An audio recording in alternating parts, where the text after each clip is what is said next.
കോഴിക്കോട് അഴിയൂർ ചോമ്പാലയിൽ ദേശീയപാതയിലെ സംരക്ഷണ ഭിത്തിയിൽ വിള്ളൽ കണ്ടെത്തി. അഴിയൂർ ചോമ്പാല ബ്ലോക്ക് ഓഫീസിനും കുഞ്ഞിപ്പള്ളി അടിപ്പാതയ്ക്കും ഇടയിലാണ് സംരക്ഷണ ഭിത്തിയിൽ വിള്ളൽ കണ്ടെത്തിയത്. നിലവിൽ സംരക്ഷണ ഭിത്തിക്കിടയിൽ മണ്ണ് നിറയ്ക്കുന്ന പ്രവർത്തനങ്ങൾ നടക്കുന്ന മേഖലയിലാണ് വിള്ളൽ കണ്ടെത്തിയത്.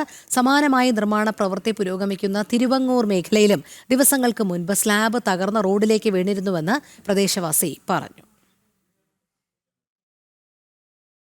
കുഞ്ഞിപ്പള്ളി അടിപ്പാതക്കും ചോമ്പാൽ ബ്ലോക്ക് ഓഫീസിനും സമീപം പണിത